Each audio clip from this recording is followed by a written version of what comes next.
सुजीत ने उसकी मदद की। धीरे धीरे उसने उसके बालों को पीछे किया ताकि वे भीगे नहीं। निशा का चेहरा लाल था, शायद भाप की वजह से या शायद उस नए एहसास की वजह से जो उसने पहली बार किसी पुरुष के लिए महसूस किया था। सुजीत ने उसकी पीठ पर गर्म पानी डाला, हल्के हाथों से सहलाया। तुम्हारा शरीर थक गया है निशा, बहुत ज्यादा तनाव लिया तुमने। उसकी आवाज में ठहराव था। निशा की आंखों से एक आंसू निकल पड़ा। ये सिसकियों का आंसू नहीं था बल्कि विश्वास का। उसने सुजीत की उंगलियों को पकड़ते हुए कहा, मैंने बहुतों को देखा लेकिन तुम्हारे जैसा कभी नहीं।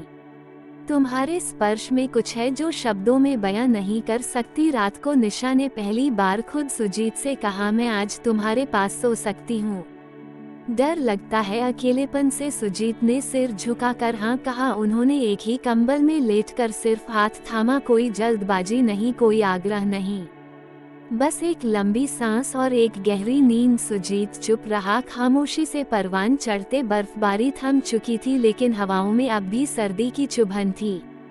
निशा की तबीयत में धीरे धीरे सुधार हो रहा था लेकिन डॉक्टर ने साफ कहा था कि बुखार से जकड़े शरीर को गुनगुने पानी से आराम देना जरूरी है।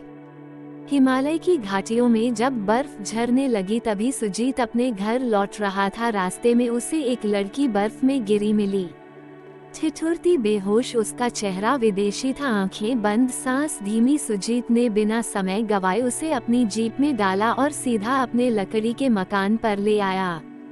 तू कौन है? नाम निशा। ये शब्द उसने होश में आने पर बुदबुदाए। सुजीत ने उसे गर्म कंबलों में लपेटा, जड़ी बूटी की चाय दी, डॉक्टर को बुलाया तो उसने कहा बुखार तेज है और शरीर में कमजोरी भी है, उसे गुनगुने पानी से साफ करें और आराम दें। सुजीत चुपचाप स्नान घर में तांबे के बर्तन से पानी भर रहा था। उसने निशा के लिए गुनगुना जल तैयार किया और कंधे पर हाथ रखकर उसे बड़े प्यार से कहा, अगर तुम चाहो तो मैं मदद कर सकता हूँ, तुम्हारा शरीर अब भी कांप रहा है। निशा ने उसकी आंखों में देखा तो उसको केवल चिंता, जिम्मेदारी और एक अनकही भावना थी, इसलिए उसने हल्के से हाँ में सिर हिला दिया।